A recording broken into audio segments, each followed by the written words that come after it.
Out of all the systems that may or may not be worth it from the PlayStation lineup over the years in 2025, this might be the easiest one for me to recommend.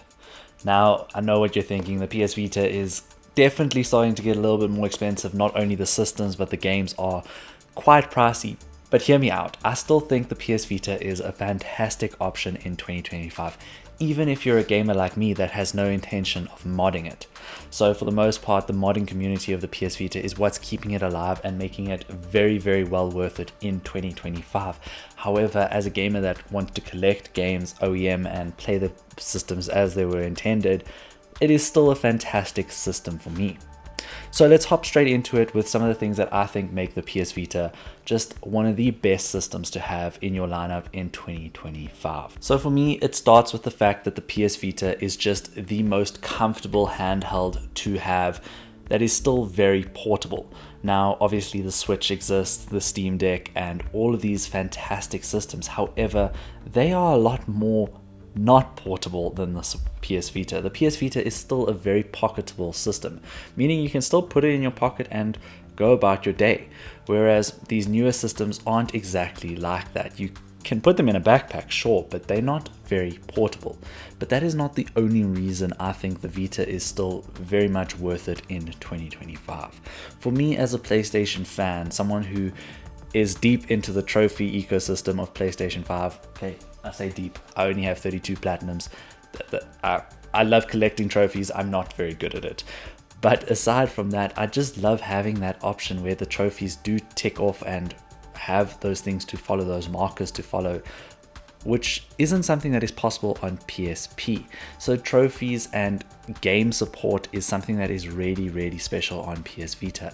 Now, I know the software is really expensive unless you're willing to pay all digital on the Vita store, which is still up and running for the most part. And there are quite a few games there that I do recommend maybe picking up, especially if you're an RPG fan and like those indie titles. There are some fantastic titles on PS Vita store still available now. While I will say I do think the Vita store is going to be shutting down sometime soon, maybe even this year, which means that my recommendation of having the PS Vita this year is even more of a it's now the time, it's now or never to get this system. What I will say is the Vita games aren't exactly cheap to collect physically, but they are running the risk of just ceasing to exist on digital platforms, if you're understanding what I'm saying. So you kind of have to play with what you've got there. So I do know that the Vita games, once you've purchased them, you will still be able to download them. Obviously, the store won't go away in that regard. What will happen is you won't be able to purchase them anymore. However, the Vita has such a vast library of fantastic titles that I do think it is worth putting into. Where the Vita shines the most, though, for me in terms of software is JRPGs. Now, if you guys know from last year and you watched my videos last year, you would have known that I wasn't massive on JRPGs and I didn't really start getting into them until I picked up what I called, and it still is, my most expensive retro game that I've ever purchased, and that is Persona 4 Golden. Now, Persona 4 Golden introduced me to the world of JRPGs, and it is a fantastic title that is now available on more systems. So if you do want a portable version of this, you can play it on Switch, you can play it on Steam Deck because it is available on Steam now. However, this to me is the game that really sold me on the Vita. I had been playing a few games on the Vita. I'd been playing the God of War collection on Vita and Uncharted Golden Abyss.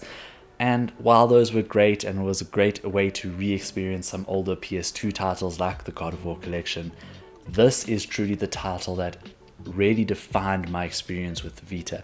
And on top of that, it is the game or type of game that I want to be purchasing a lot more. Games like Final Fantasy X, for example, I've never gotten into any of the Final Fantasy games. Let me rather rephrase it. Let me say it like that.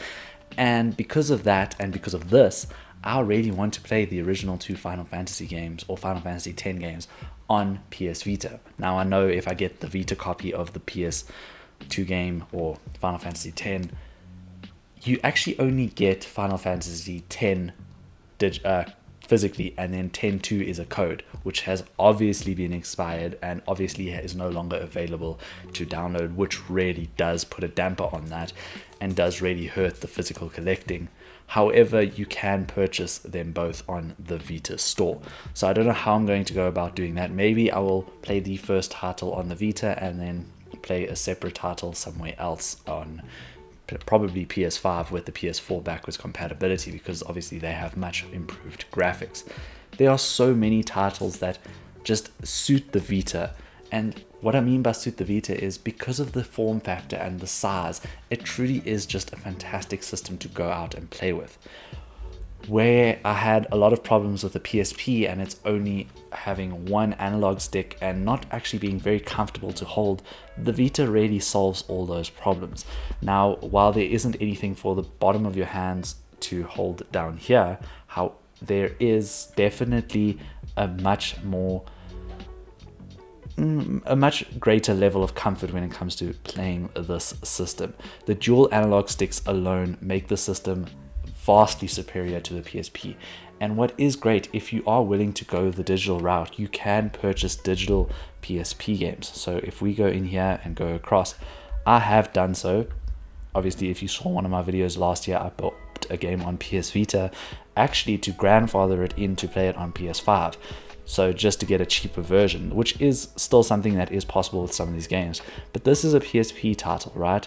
And you can then go play this PSP title on your PS Vita while adjusting some of the settings and allowing them to be remapped to different, well, allowing the, if you remember in PSP games, you used the R1 and L1 to move around, so to turn your camera.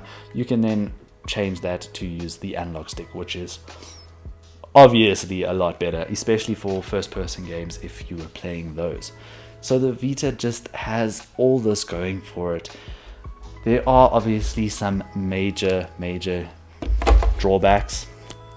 The Vita was not a well-sold system, which means nowadays if you want to get a complete in-box Vita with a nice box and you want to get some awesome titles, you are going to be paying a pretty penny for them. So just for example, I traded in a game for this, I traded someone a game for this, and I still had to put in another 1,000 Rand on top of that.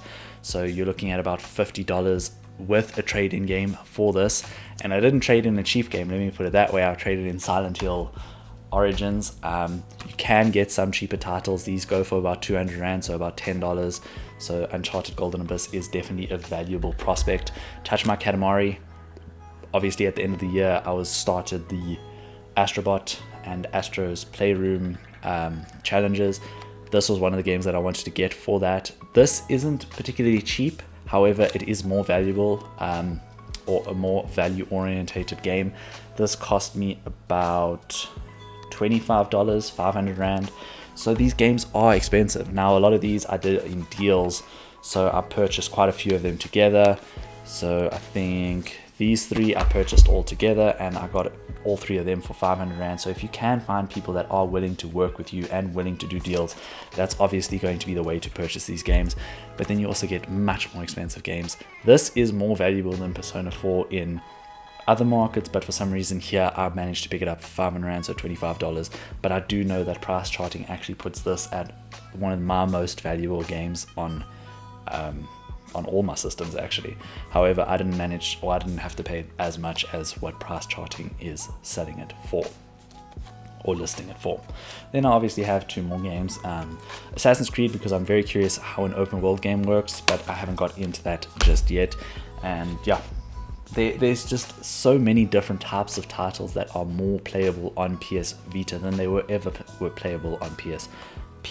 PSP is definitely more that in between PS1 and PS2 generation, where the Vita definitely firmly sits between the end of PS2 and the beginning of PS3 cycles, which means you're getting incredible open worlds, really good graphics, and incredible visuals, especially on the OLED model. The OLED model just makes the games pop on such a different level. I love playing all different types of games, as you guys are definitely going to be aware of. I've been trying for a very long time to get into very many different genres, and with the PS Vita you definitely have the option to explore quite a few different types of games.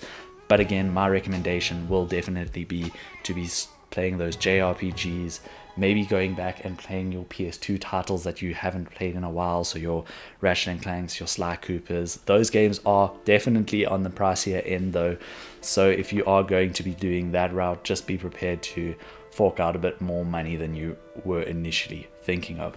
So definitely the PS Vita is a system that I recommend wholeheartedly. The only issue is the value prospect might not be there for everyone. It is an incredibly expensive system to start collecting for and get into. There are games you can knock out of the park and get very quickly and very affordably. So Uncharted you can definitely get very quickly and very affordably, and this is a great Uncharted game. Doesn't get enough love. Assassin's Creed is also very affordable. All these games, these third-party AAA games, are very affordable right out the bat, but then when you start going back into the back catalogs and the more expensive titles, that's when it is going to start chowing a little bit more, or chewing away at your bank account a little bit quicker, which does suck. But I don't think you're ever going to lose your money. I think you will always have a great investment with those titles. So let me know if you will be picking up a PS Vita in 2025. And if you have one, what are some of your game recommendations? As you see, I only have 9 titles, and I really want to start moving towards getting more titles in the Vita collection. I'm definitely working away at Touch My Katamari. Persona 4 Golden last year when I played it was one of the best games that I played last year. It was easily one of my favorite titles, and when we had the little Astrobot reference from Teddy, or of Teddy in Astrobot, I was really excited. It was just something that I felt a connection to. I will be playing Persona 5 sometime throughout the year, maybe after Baldur's Gate 3. I don't want to be running two incredibly incredibly time-consuming JRPGs and RPGs at the same time. But we will get into those games soon enough. I hope you guys will enjoy the rest of your weekend, and that you will consider liking, subscribing, and checking out what else is going on the channel, because we have so much happening all the time. We have a Tuesday upload and a Friday upload every week. I hope to see you next week for our next Top 5 Tuesday, and then for our Feature Friday. Thank you so much for watching, and I will check you soon.